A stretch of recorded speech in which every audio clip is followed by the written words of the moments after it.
I was treated like the family's live-in handyman and rent payer. So I moved out, blocked their calls, and watched them panic without me. I don't even know how to start this because I've been holding it in for so damn long. Maybe typing it out will help me not completely lose it. I'm Blake, 22, male, and I work at a warehouse loading trucks near my new apartment. I wasn't planning to move out like this, but here I am, sitting on my crappy futon in my tiny living room, staring at the ceiling fan that makes this weird clicking noise I can't fix. So here's how everything went to complete hell. I grew up in one of those neighborhoods where everyone knows when you get a new car or fail a class. Not the ghetto, but definitely not where the rich kids live either. I have 2 younger siblings, Aiden, 18, male, and Kaylee, 15, female. Growing up, I was always labeled the responsible one or the man of the house, like that was supposed to make me feel important or something. Blake, you're the oldest. Set an example. Blake, your brother and sister look up to you. Blake, fix this, move that, take care of this. Every single day. And stupid me, I did everything they asked. I thought that's just what being the oldest son meant. It took me way too long to realize that man of the house was just code for, Blake, we're going to make you do all your dad's responsibilities while Aiden and Kaylee do whatever the hell they want. And the worst part? I believed it. I bought that crap hook, line, and sinker. Maybe it was because I was a dumb kid desperate for approval. Maybe I thought if I stepped up enough, Dad would finally notice me, appreciate me, maybe even do his own damn job for once. It started with small stuff when I was a kid. Helping Aiden with homework, watching Kaylee when Mom went shopping, fixing little things around the house.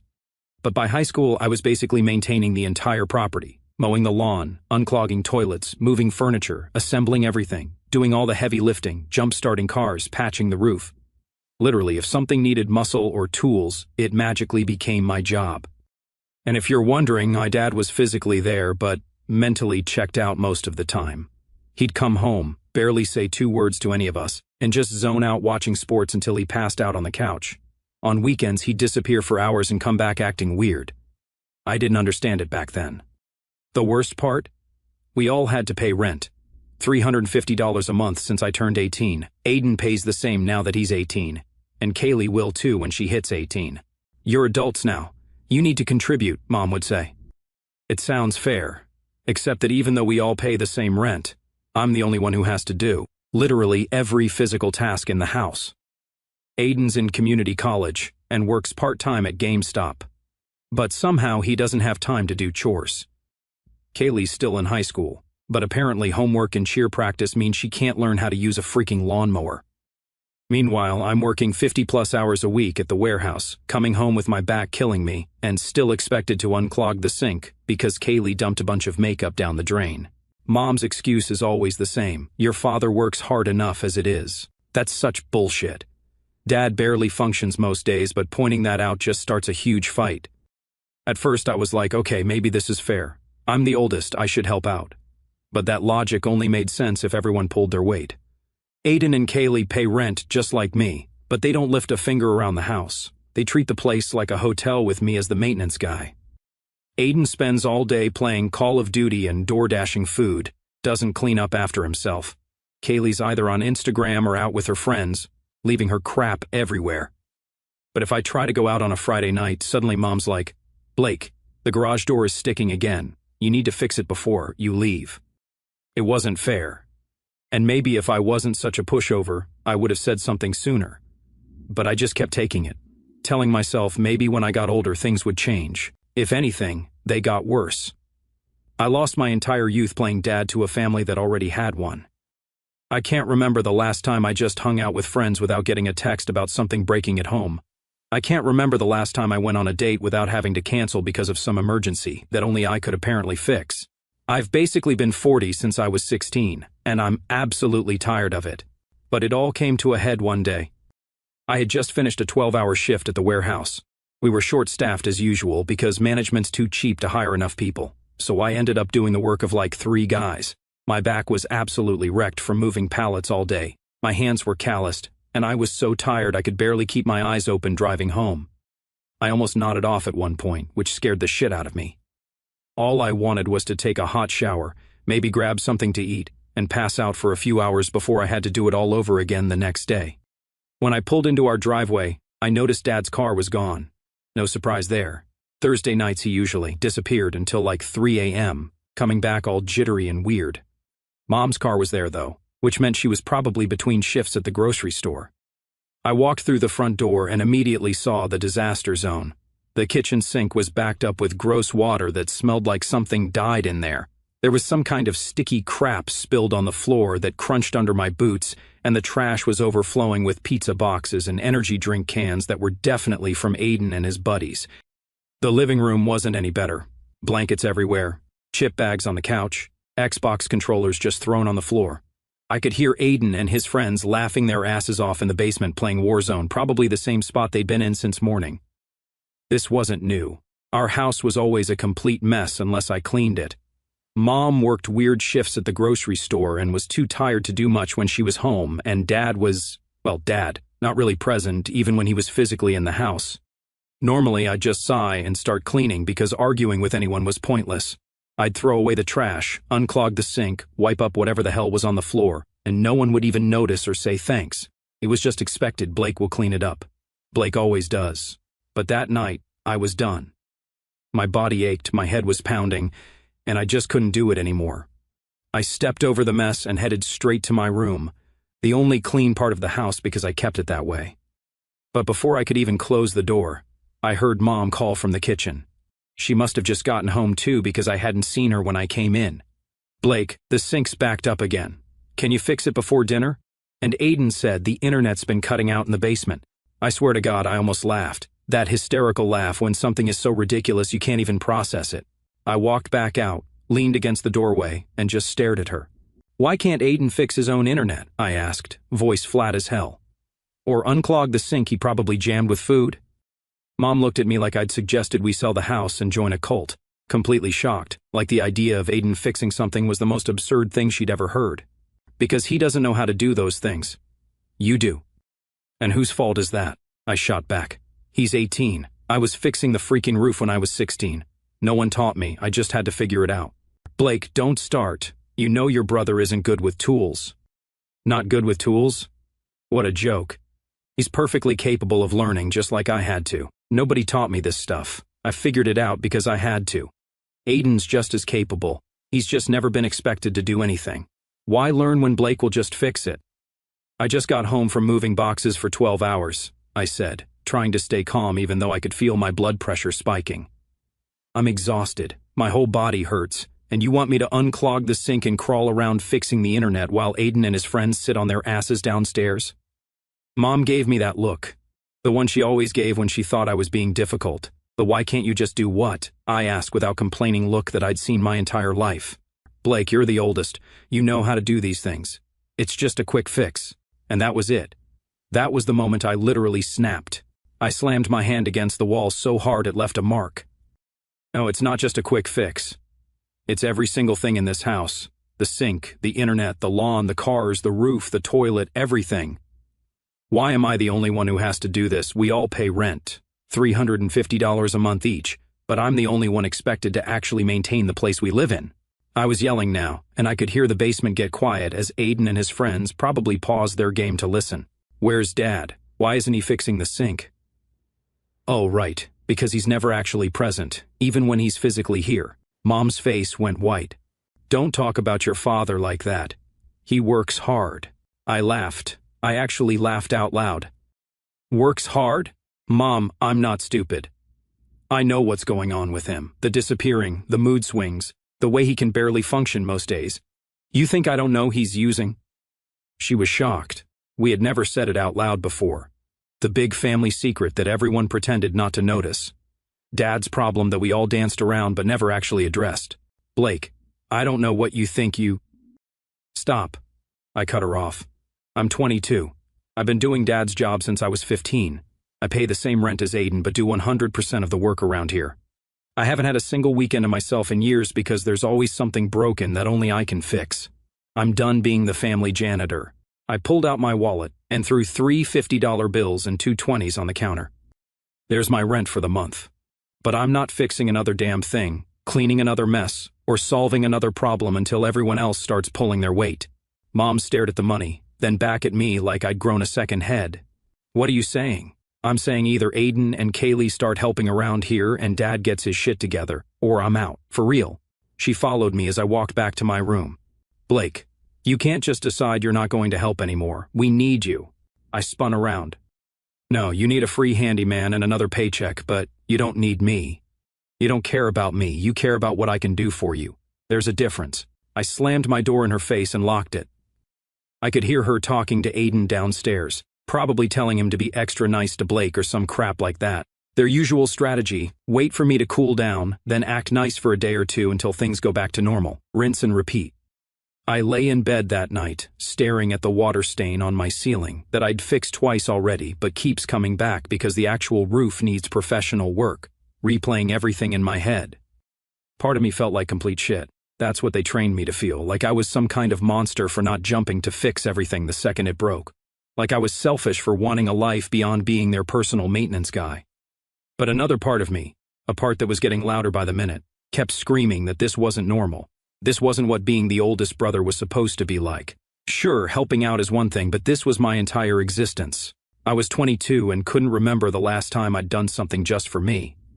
The craziest part is that I actually thought I was doing the right thing, like it was my duty to carry the weight of the house while everyone else did whatever the hell they wanted. I was the one losing sleep, my bones creaking like old floorboards, while they lived like everything was fine. I was breaking myself to fix something that was never even my responsibility. My phone buzzed with a text from Derek, my buddy from high school who's pretty much the only friend I still keep in touch with. Yo dude, we're hitting up that new bar downtown tomorrow night. You in? I almost typed my usual response, can't, gotta help with stuff at home, but stopped myself. Why the hell couldn't I go? What would actually happen if I wasn't home for one night? Would the house explode? Would everyone die without Blake there to save them? Yeah man, I'm in, I texted back.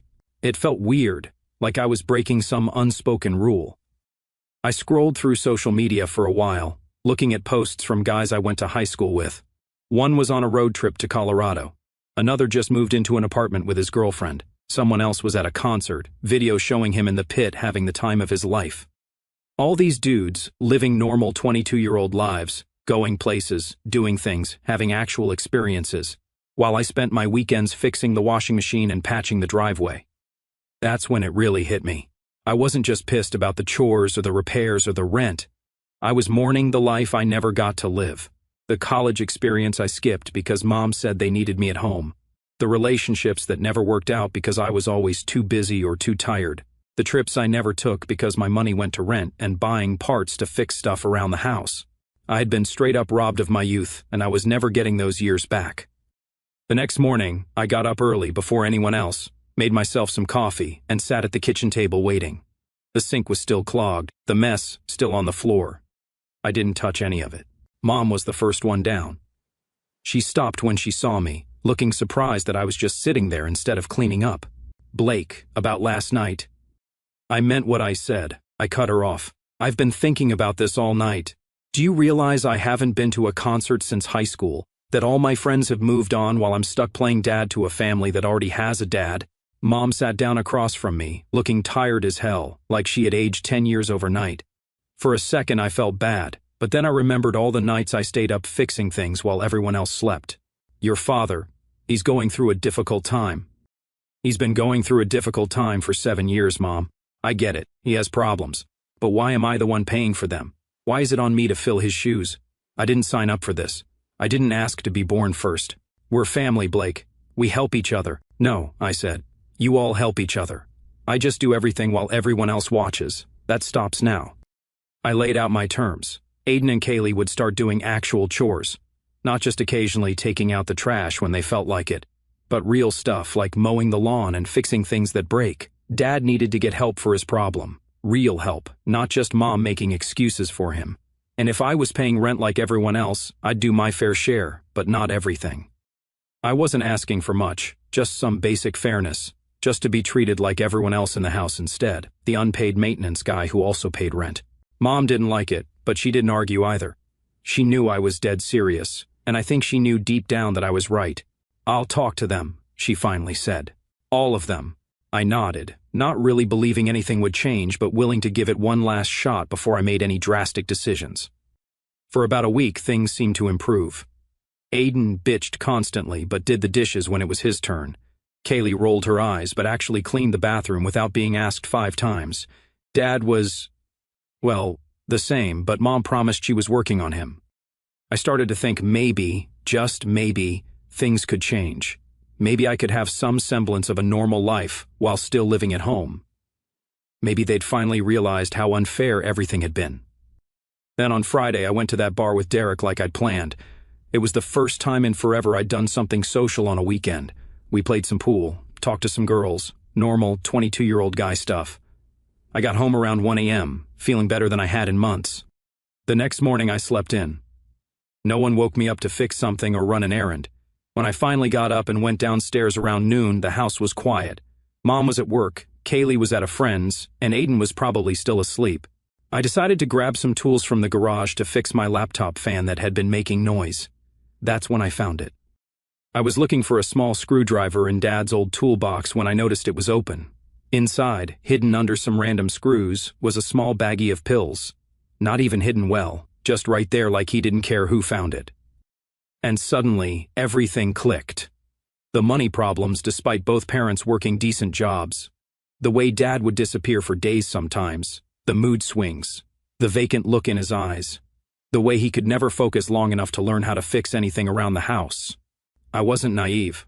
I knew Dad had issues, but seeing it right there, so blatant, still hit me like a truck. This wasn't just a guy going through a rough patch. This was full-blown addiction. As I stared at that stupid baggie, this boiling rage started building in my chest. Because while he was out there dodging his responsibilities and numbing himself out of his own life, I was the one dealing with the fallout. I was the one forced to pick up the slack, sacrificing every damn weekend, relationship, and piece of normalcy just to keep the house from completely falling apart. I had to be the responsible one. I had to be the man of the house because Dad checked out years ago, and now seeing the actual evidence of his neglect made all those lost years feel even more real. I wasn't just mad at him for being an addict. I was mad at him for robbing me of my youth, for dumping his responsibilities on me without a single shred of guilt or remorse, for making me believe it was somehow my duty to keep everything going while he ran away from his own damn life. I took the bag and went back inside, my mind racing. What was I supposed to do with this? Confront him? Tell Mom like she didn't already know? Pretend I didn't see it and put it back? That felt like enabling. For the most part, I just felt sick. I sat at the kitchen table and waited for Dad to come home, the bag sitting in front of me. This conversation was long overdue. Dad came home around 9, looking like shit as usual. Eyes bloodshot, movements jumpy. He stopped dead when he saw me sitting there. "The hell are you doing?" he asked, voice raspy. I didn't say anything, just pushed the baggie across the table toward him. His face went from confused to pissed in about half a second.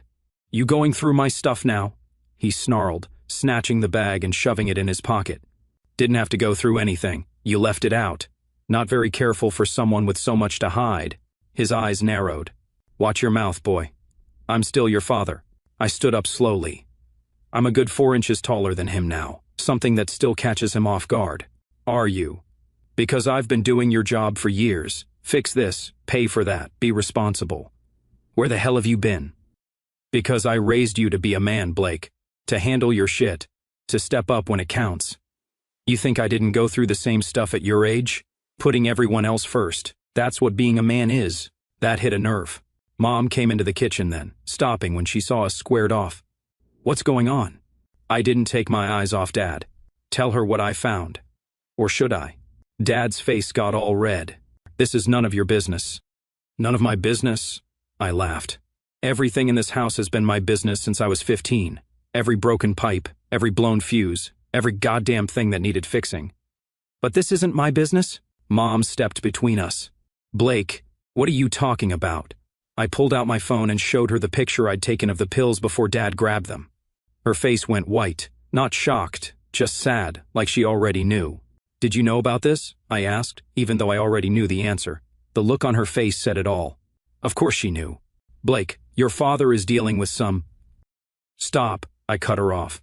"Just stop with the excuses. He's an addict, Mom. He needs help, not cover-ups. And I'm not going to keep pretending everything's fine." She started crying. "What do you want me to do, kick him out, break up our family?" Dad just stood there, not saying anything, not defending himself, just staring at the floor like a kid caught stealing. And that's when I realized nothing was going to change. They were all too comfortable with this messed up situation. Dad could keep using, Mom could keep enabling, Aiden and Kaylee could keep skating by doing the bare minimum, and I was expected to keep picking up all the slack. Well, not anymore. I went to my room and started packing, not everything, just enough clothes for a few days, my laptop, important documents. I texted my buddy Derek, who'd been trying to get me to move in with him for months. That spare room still available? 3 dots. Then hell yeah, man. When you comin'? Tonight, if that's cool. For real? Yeah, that's fine. I didn't tell anyone I was leaving. I just walked out the front door with my duffel bag while they were still arguing in the kitchen. They didn't even notice me go. I drove to Derek's place across town, a decent 2-bedroom apartment above a Mexican restaurant. The whole place smelled like tacos, which was honestly a major upgrade from the smell of dysfunction at home. Dude, you seriously moving in? Derek asked as he helped me carry my stuff up. Just need a place to crash for a bit while I figure shit out. Mi casa es su casa, bro, he said, showing me to the spare room. My phone blew up that night. I turned it off without reading any of the messages. For the first time in years, I slept like a rock. I woke up the next morning at Derek's place feeling weird as hell. It took me a minute to realize why. Nobody was yelling for me to fix something. No Blake, the toilet's clogged, or Blake, the Wi-Fi's not working, just quiet.